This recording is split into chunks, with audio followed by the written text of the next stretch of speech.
First of all, the self-identification is our core mistake. It's not our core mistake, obviously. It's just what the mental process is doing. Yes? Yeah. It's not, we don't have to own that mistake. Yeah? It's just something that you observe and see. And if you see it,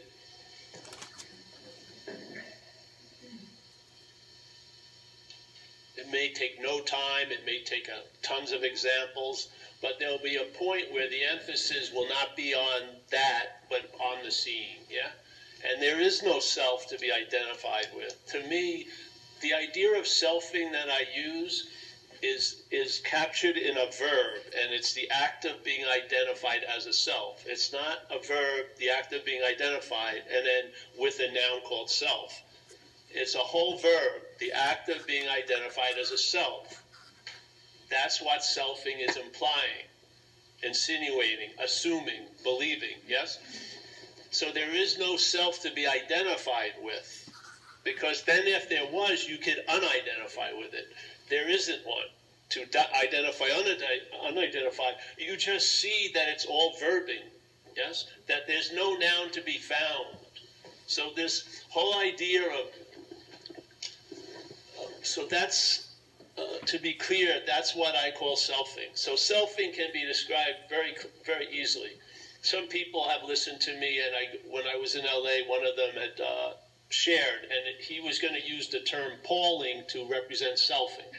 And he goes, well, Paul, how much Pauling do you do on a good day? Do you do like 10%, 15%? And on a bad day, how much Pauling are you doing? 80, 90%? And he went on and on and on and on. But the thing is, see, it was a perfect illustration of what I'm attempting to share. Yes? There was the activity of Pauling that implies the Paul, and then the Paul gets presupposed to be before the activity, and then it claims to be the one doing it. And he was doing it exactly. It would have been perfect illustration. Yeah? He was saying Paul was Pauling, when it's Pauling that is used to imply the Paul. The selfing is used to imply the self. And then and when it's working, you feel like you're selfing. Yeah? That's the product. The product, and it is not ego. It's a sense of being the one. It's the sense of having and losing. It's the sense of being the seer, the hearer, the feeler, the taster, the toucher, the thinker. It's the sense of being the doer. It's not the identification as the doer. There's a sense of it because the doing is claimed to imply the noun. And as soon as it seems to be working, we start as the noun and we start having guilt and shame about all the verbing we're doing. Yeah, that's the bondage of self. The bondage of self is an activity that's happening right now. Now, there can be an immunity to it right this moment because you're not that. It's not something that's acquired. It's inherently available. What you are is always available at all times, right where you are, with no requirement necessary to meet it, except if you mix them up, really. So, I have no dispute with everything anyone says. This is the downloads. And at least because I'm unpopular and I don't have a giant organization, we can be persistently on the point. And when this downloaded in me, it told me there's no point talking about anything else, because if you don't see this, you'll be looking from it. And you'll be looking from what you're not, trying to find what you are. Instead of seeing what you're not, looking for what you are from what you are, you're trying to look for what you are from what you're not. It's the simple little, it's a rotation. Yeah? It just rotates, and then the horse is in front of the cart, and things become clear. Yeah? So, selfing is the act of being identified as a self. And my observations, the mental processes, anytime our attention's on anytime attention and interest goes into the mental processes, they catch the mental process in the act of being identified as a self. So when you go into memory, you're pictured as a body, yeah? The only way you can be remembered is as a body. I can't picture myself as spirit 3 years ago, but I can picture myself in Hawaii 3 years ago as a body. So the memories take you to be a body. The thought system takes you to be the body. And perception sees things. It doesn't see no thing. When it's looking into no thing, it sees things. So the whole mental processes are in the act of being identified as a self. And if the interest and attention goes in there, it fuels it with the power that we are. Yeah? Like we say in recovery, it says, an acronym for fear, false evidence appearing real. That's happening all day, isn't it? In the narration going on in one's head, it's happening all day. So how can false evidence appear real? It has to appear real to what's real. We are what's real. False evidence cannot be real. It appears to be real to what's real. Us. Yeah? And we give it all, like the Course of the Miracles. We give everything all the meaning it has. It's not saying that we're an object in a dream. It's saying we're the dreaming. We're the verbing of this whole event. Not as the dreamt. See, this is the dilemma about speaking this, because you have to tell, you gotta share the pitfalls you've noticed in this seed assignment. And I'm telling you, we're not talking to you. And and it's not coming from me. Yeah? I'm hoping to throw it over your head because I know what the mental state does. And the mental state's claiming of what's going on is so fast, I don't believe any process in time is going to out-process it. I really don't. I do not think you're going to meditate yourself out of the meditator. I just don't. Just don't see it. So the message is to be thrown over your head so that, because I know the length of the mental arms. I've seen them reach and rationalize and turn non-duality into a convoluted pretzel. You know what I mean? So you throw it over because the mental state's like the Death Star in Star Wars. It shoots down fucking everything.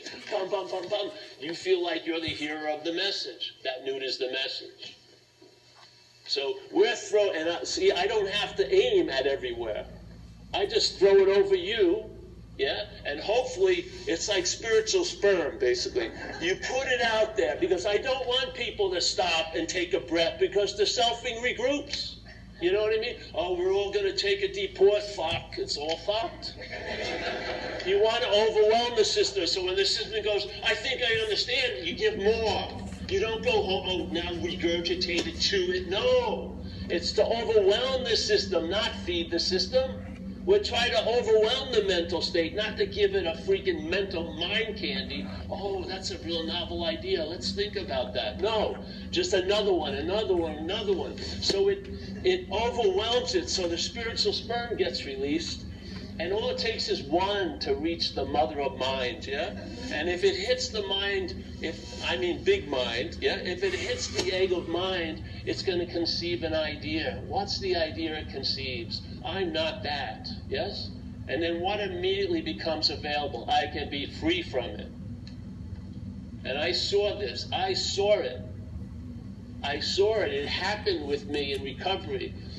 When I saw this statement in recovery, and I've been doing these workshops on the fourth step, which is an inventory process, and it comes out of the chapter How It Works in the big book, I went over this sentence so many times, but this one night I saw it completely different, and it says, being convinced, which means a present state, tense state, right now, yes? Being convinced that self, manifested in various ways, is what has defeated us. Yeah. So it's beautiful. He made a very clear distinction between this idea of self and us. Yeah? And this idea of self cannot defeat us, but its manifestations through us can defeat us. Yeah? Because it's sort of like if Stanley is manifesting through me, and every time there's fear or resentment, or I do something to hurt someone else, and I call them to be my fears, my resentments, I must be in the act of being identified as Stanley. See the diagnosis? It's right in front of our nose. Just all you need is 5 minutes of a snippet. You don't need years and years and years. just replicates and blows itself up in degrees and lengthens in time. It's the same claiming. So the selfing is the act of being identified as a self. And this is the dilemma. I'm saying the selfing will be the one, the selfing will claim to be the one hearing this message.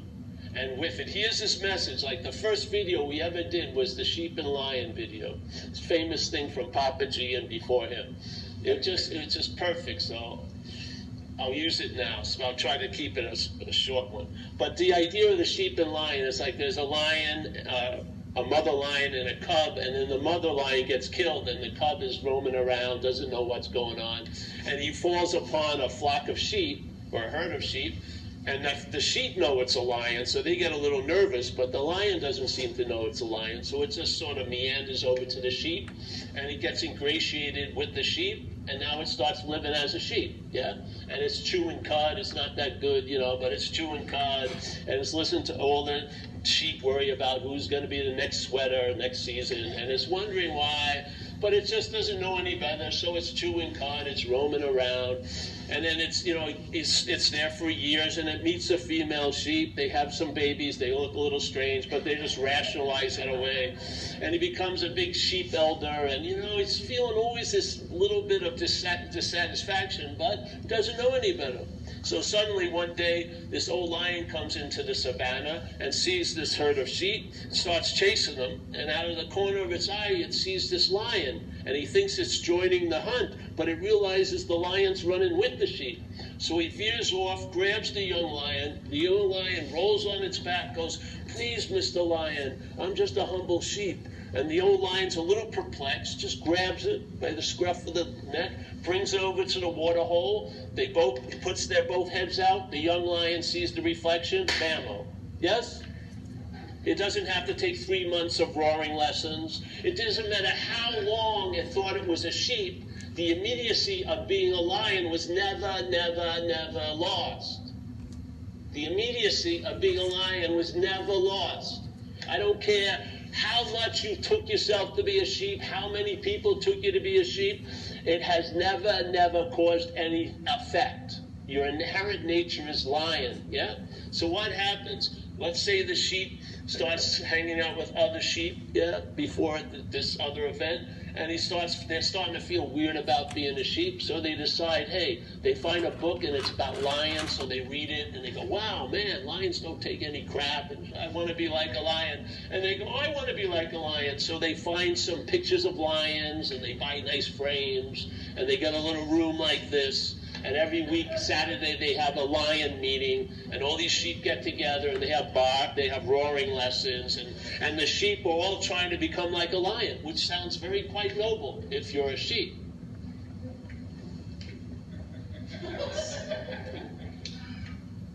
Are you a sheep?